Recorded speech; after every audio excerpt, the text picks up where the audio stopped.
Selamat pagi pemirsa, apa kabar Anda hari ini? Bersama saya Puji Lestari, inilah kabar Indonesia.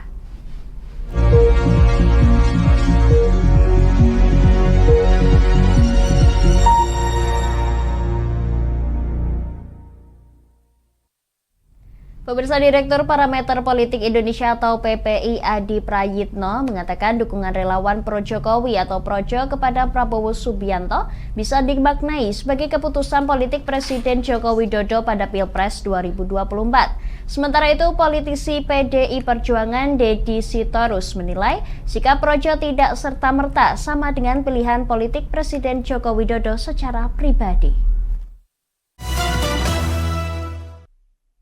Dukungan relawan pro-Jokowi atau Projo kepada Prabowo Subianto dinilai Direktur Parameter Politik Indonesia Adi Prayitno sebagai keputusan politik Presiden Joko Widodo pada Pilpres 2024. Hal tersebut disampaikan Adi pada acara diskusi politik di Jakarta Minggu 15 Oktober.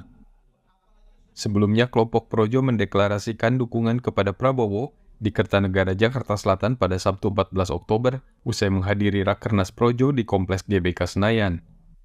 Namun Adi menilai sikap Jokowi yang selalu bermain di ruang ambigu bakal tetap membuat publik bertanya-tanya soal kepastian arah dukungan Jokowi. Saya membaca kekuatan politik Jokowi per hari ini itu kan terletak pada ambiguitasnya Jokowi. Ini adalah the power of ambiguity-nya Jokowi. Jadi kalau Jokowi dalam banyak hal dikaitkan dengan Prabowo, pada saat yang bersamaan juga dikaitkan dengan Ganjar, di situ justru letak politik yang sesungguhnya. Berbeda dengan Adi Prayitno, politisi PDI Perjuangan Deddy Sitorus menilai sikap Projo tidak bisa diartikan sebagai sikap politik Jokowi. Kalau menurut saya sih Projo ya Projo, Pak Jokowi ya Pak Jokowi. Pak Jokowi kan bilang ojo ke susu, sabar saya jangan ditekan-tekan gitu. Ketika kemudian Projo tergopoh-gopoh pergi ke Pak Prabowo, ya kalau dalam pandangan kami berarti mereka mengabaikan pesan Pak Jokowi. Dukungan politik Jokowi menjadi krusial pada Pilpres 2024 karena dapat memberikan suara secara signifikan bagi capres tertentu. Klaim dukungan Jokowi diperebutkan kelompok pendukung Ganjar Pranowo dan Prabowo Subianto sebab faktor approval rating Presiden Jokowi sangat tinggi hingga 80%. Pemirsa, pemerintah Kabupaten Morowali Utara menyalurkan Rp300 juta tiap desa guna menggenjot perkembangan UMKM. Sejumlah kelompok usaha menerima bantuan mulai dari kelompok usaha pemuda hingga kelompok usaha perempuan.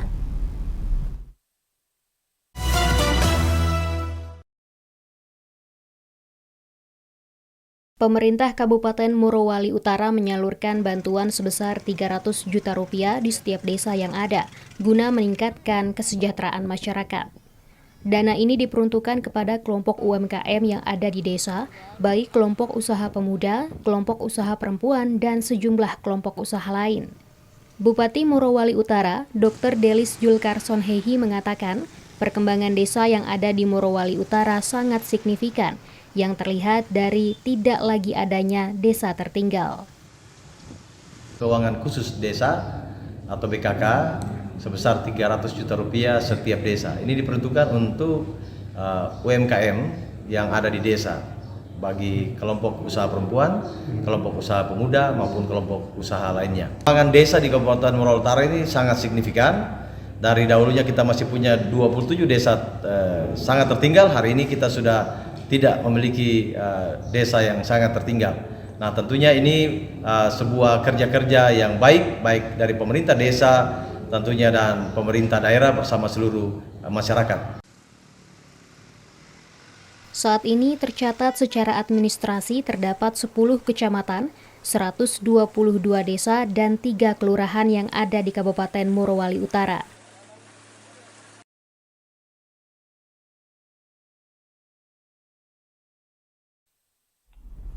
Pemirsa, Menteri Perdagangan Zulkifli Hasan meninjau kondisi terkini pedagang di New Makassar Mall, Kota Makassar. Mendak mendengar sejumlah aspirasi pedagang dan menegaskan sejumlah aturan penjualan di media sosial.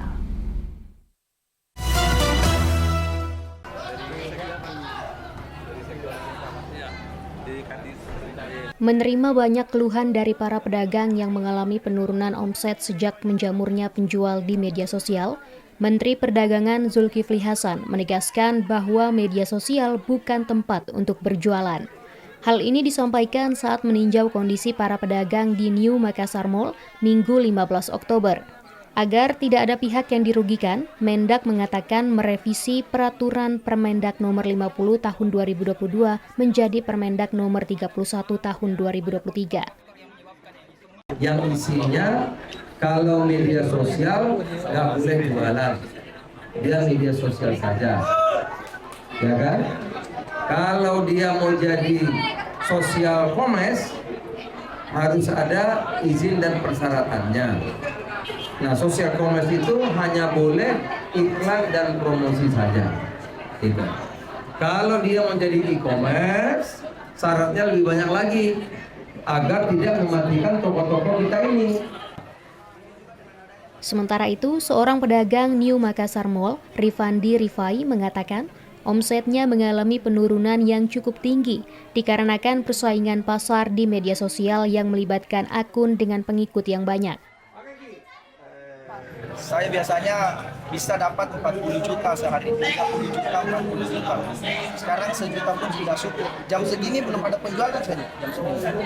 Ini udah setengah babak, kalau permainan bola ini udah setengah babak ya. Mendak meminta untuk saat ini para pedagang mampu mengkombinasikan perdagangan digital dengan toko fisik. Ia juga siap memfasilitasi pedagang untuk belajar berjualan daring, walaupun telah memiliki toko fisik yang juga melayani konsumen.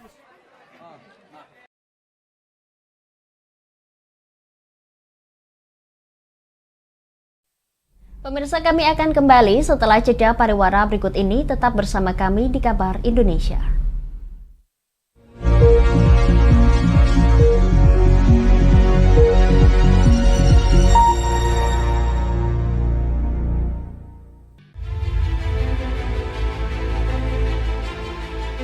Memberikan pinjaman uang kepada saya dengan bunga 8% per bulan.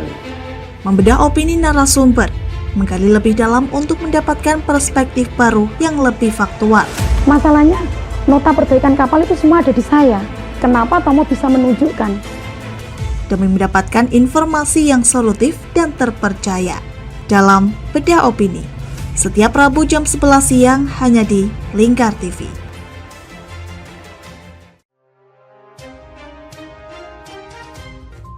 Inilah ketiga anggota komplotan pencuri spesialis pecah kaca mobil setelah melakukan penggelapan 20 sepeda motor dan 2 unit mobil dengan modus retal. Merangkum semua peristiwa sebagai berita yang penuh fakta. Bersama Puji Lestari, saksikan Jateng hari ini setiap Senin hingga Sabtu jam 4 sore hanya di Lingkar TV. Bersama saya Galus Karginanti dalam Sapa Jateng Lingkar TV. Melintas di daerah Sukolilo dikejar sama petugas bea cukai, ketangkap. Membahas dan menyuguhkan beragam potensi dari berbagai daerah di Jawa Tengah, ditemani narasumber-narasumber handal di bidangnya. Pencegahan dari awal mulai dari perilaku hidup bersih sehatnya juga harus dijaga seperti itu. Kami siap menyapa Anda dalam Sapa Jateng. Setiap Selasa jam 11 siang hanya di Lingkar TV.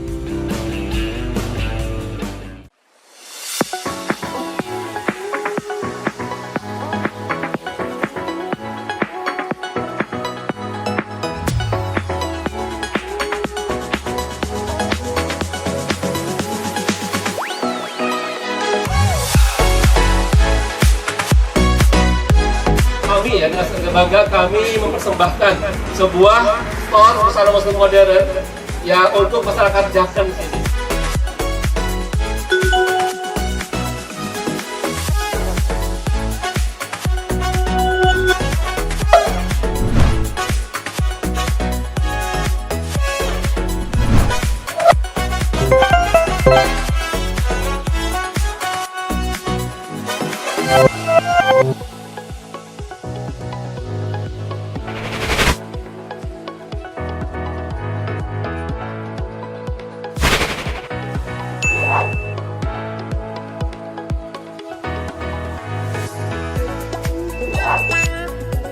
Assalamualaikum warahmatullahi wabarakatuh. Saya Dwi Mas Sony Pambudi dari Nibras Corporation. mengucapkan selamat dan sukses atas grand opening Nibras House ke-607 yang berlokasi di Kecamatan Jaken, Kabupaten Pati. Mudah-mudahan dengan dibukanya Nibras House ini membawa manfaat yang seluas-luasnya untuk masyarakat Pati dan sekitarnya. Assalamualaikum warahmatullahi wabarakatuh.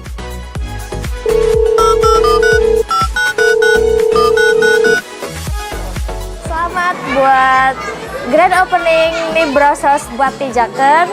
Semoga usahanya bisa laris, bisa digemari banyak masyarakat di Jaken, tentunya berkah buat semuanya.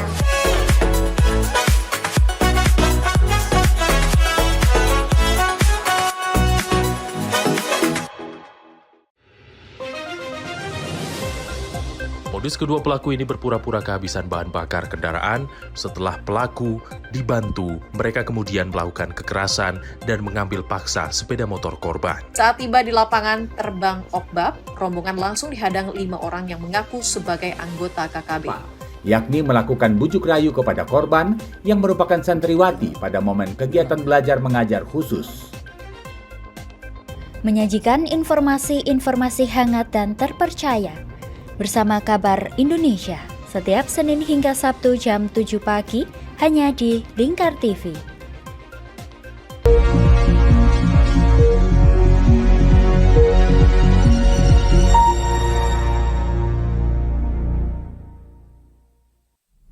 Anda masih menyaksikan Kabar Indonesia pemirsa. Francesco Bagnaia mengaku terlalu santai pada lap terakhir karena mengira Maverick Vinales dan Fabio Quartararo berada jauh dari posisinya. Hal ini dijelaskan Bagnaia pada jumpa pers usai race MotoGP Mandalika 2023.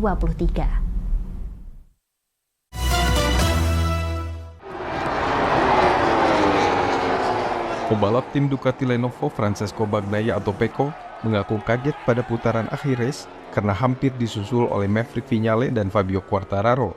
Hal ini disampaikan Pecco pada sesi jumpa pers Minggu 15 Oktober. Pecco memulai balap di posisi ke-13 tetapi bisa tampil agresif sejak lap pertama. Pecco juga terbantu oleh kesalahan Jorge Martin yang jatuh pada putaran ke-11 meski Martin telah memimpin sejak awal balap. So I said, okay, I can do the last part of the circuit more relaxed, and maybe it was too much because looking at the videos, I was not thinking they were too close like this. But Maverick Vinales harus puas berada di urutan 2, sementara Fabio Quartararo di tempat ketiga. Kemenangan Pecco ini membuat dirinya berada di posisi teratas klasemen yang sebelumnya direbut Martin karena berhasil menjuarai sprint race Mandalika.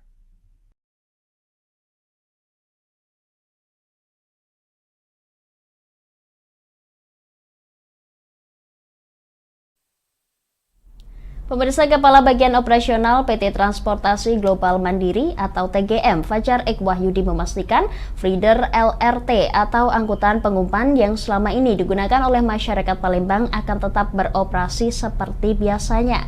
Hal ini ditegaskan oleh pihak TGM terkait adanya tunggakan biaya operasional yang belum diselesaikan oleh perusahaan penyedia layanan feeder yaitu Balai LRT senilai 1,8 miliar rupiah.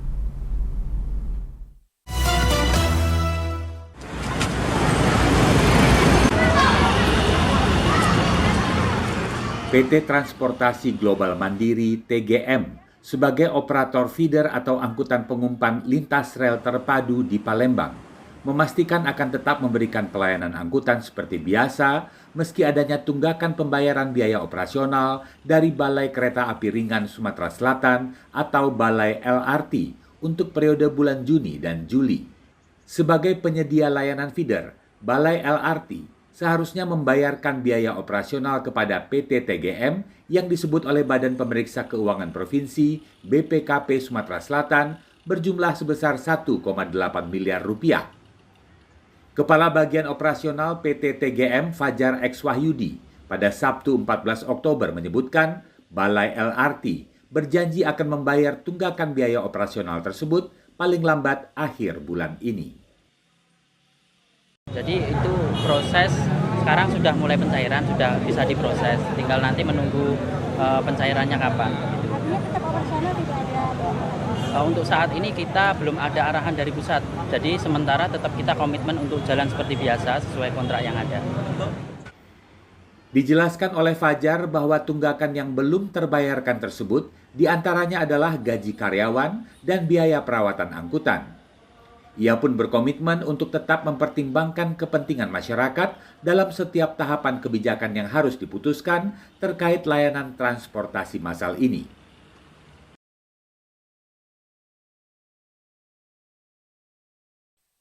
Pemirsa, kami akan kembali setelah jeda pariwara berikut ini. Tetap bersama kami di Kabar Indonesia.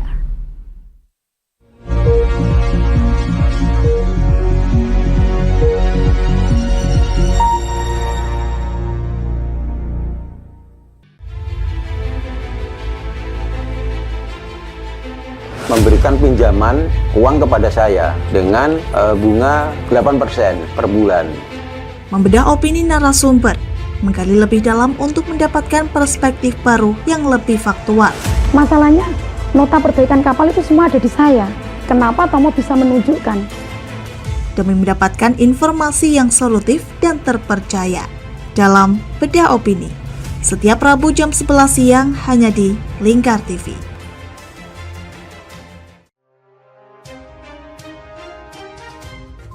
Inilah ketiga anggota komplotan pencuri spesialis pecah kaca mobil setelah melakukan penggelapan 20 sepeda motor dan 2 unit mobil dengan modus retard. Merangkum semua peristiwa sebagai berita yang penuh fakta. Bersama Puji Lestari, saksikan Jateng hari ini setiap Senin hingga Sabtu jam 4 sore hanya di Lingkar TV. Bersama saya Galus Karginanti dalam Sapa Jateng Lingkar TV. Melintas di daerah Sukolilo dikejar sama petugas bea cukai, ketangkap. Membahas dan menyuguhkan beragam potensi dari berbagai daerah di Jawa Tengah, ditemani narasumber-narasumber handal di bidangnya. Pencegahan dari awal mulai dari perilakunya, perilaku hidup bersih sehatnya juga harus dijaga seperti itu. Kami siap menyapa Anda dalam Sapa Jateng. Setiap Selasa jam 11 siang hanya di Lingkar TV.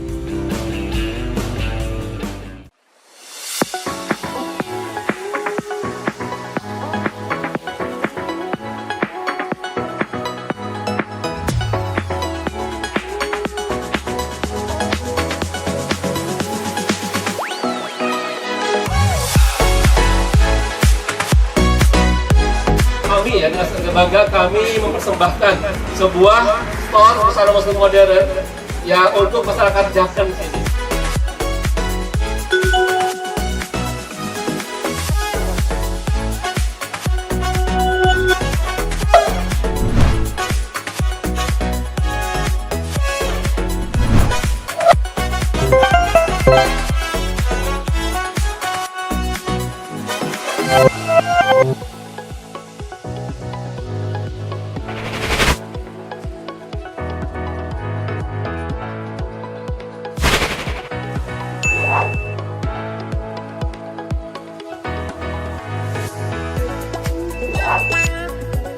Assalamualaikum warahmatullahi wabarakatuh. Saya Dwi Mas Sony Pambudi dari Nibras Corporation mengucapkan selamat dan sukses atas grand opening Nibras House ke-607 yang berlokasi di Kecamatan Jaken, Kabupaten Pati.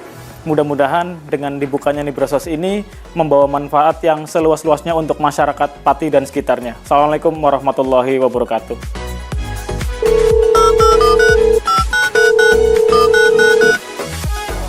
Selamat buat grand opening Nibras House buat Jaken. Semoga usahanya bisa laris, bisa digemari banyak masyarakat di Jaken. Tentunya berkah buat semuanya.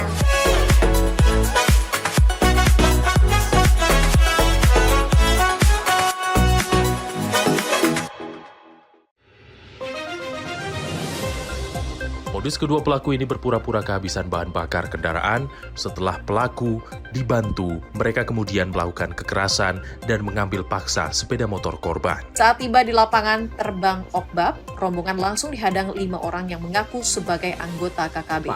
Yakni melakukan bujuk rayu kepada korban yang merupakan santriwati pada momen kegiatan belajar mengajar khusus.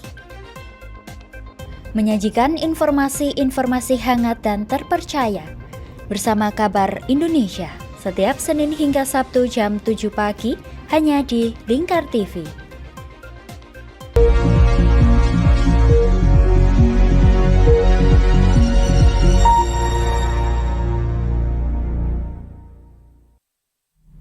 Pemirsa, jumlah penonton selama MotoGP Mandalika 2023 yang terkonfirmasi Dorna Sport mencapai 102.929 orang.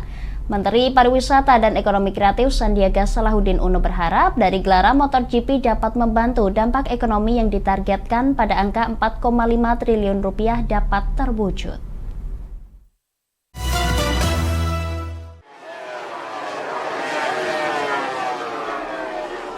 Usai rangkaian MotoGP Mandalika 2023, Menteri Pariwisata dan Ekonomi Kreatif Menparekraf Sandiaga Salahuddin Uno mengaku puas dan mengapresiasi seluruh pihak penyelenggara kegiatan balap sepeda motor kelas dunia tersebut Minggu 15 Oktober.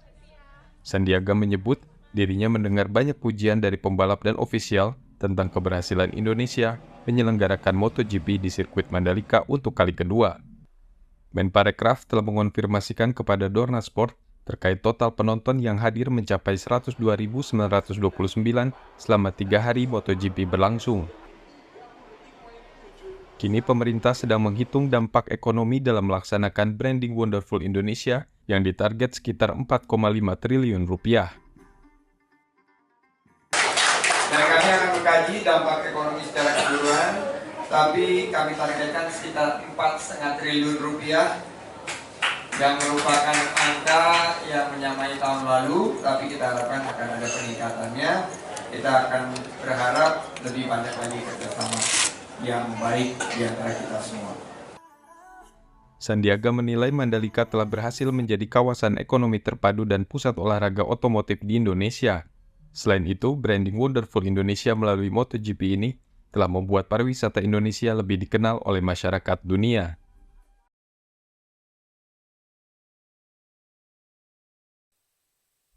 Pemirsa, panas terik di ibu kota Jakarta adalah kabar baik bagi Nur, seorang pemilik bengkel elektronik yang terletak di Cengkareng, Jakarta Barat. Tenaga surya telah menjadi sumber listrik di tempat perbaikan barang-barang elektronik ini. Nur tidak hanya menggunakan tenaga surya yang diolah ke dalam panel untuk penerangan semata, tetapi juga untuk operasional bengkel elektronik.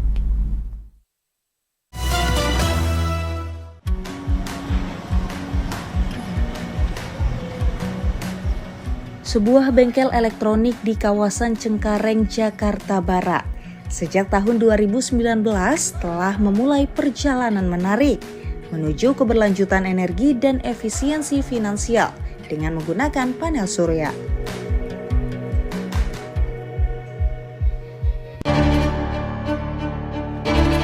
Panasnya kota Jakarta justru menjadi kabar baik bagi Nur, sang pemilik bengkel, yang memanfaatkan terik panas matahari yang tersimpan dalam panel surya untuk mengubah cara bengkel elektronik beroperasi. Ia telah menghadirkan energi bersih di tengah panasnya ibu kota. Dari pengalamannya, Nur mengatakan panel surya menawarkan stabilitas tegangan yang lebih baik, serta mampu menyalakan peralatan bengkel elektroniknya. Dengan energi listrik tenaga surya, Nur bekerja memperbaiki beragam alat elektronik seperti televisi, radio, hingga penyedot debu. Semula Nur menggunakan energi listrik tenaga surya ini hanya untuk lampu penerangan saja.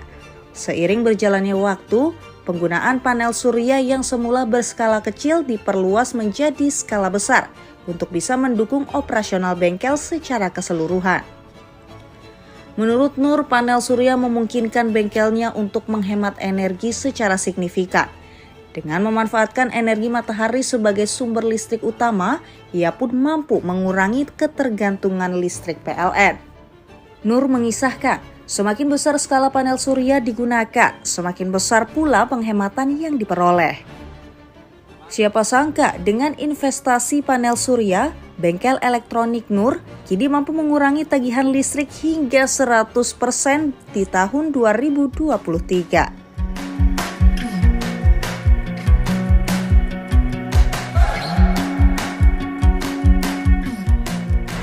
Keuntungannya kita bebas, free, udah nggak ngurusin bayar listrik lagi.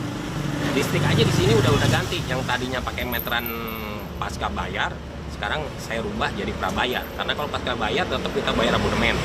Nah sekarang udah pakai prabayar, itu pun ngisi vouchernya itu ya cuma sekedar isi aja. 3 bulan, 4 bulan baru ngisi, itu pun cuma 20.000 buat menemuin aja.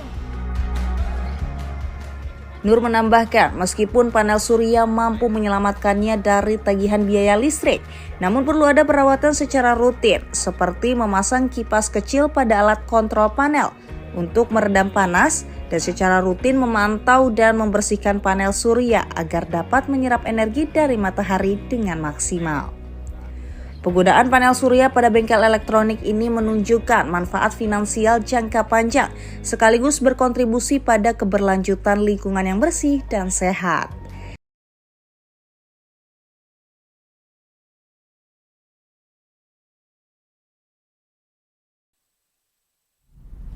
Demikian kabar Indonesia pemirsa, nantikan kabar Indonesia selanjutnya hanya di Lingkar TV. Saya Puji Lestari pamit dari hadapan Anda, selamat melanjutkan aktivitas Anda. Selamat pagi dan sampai jumpa.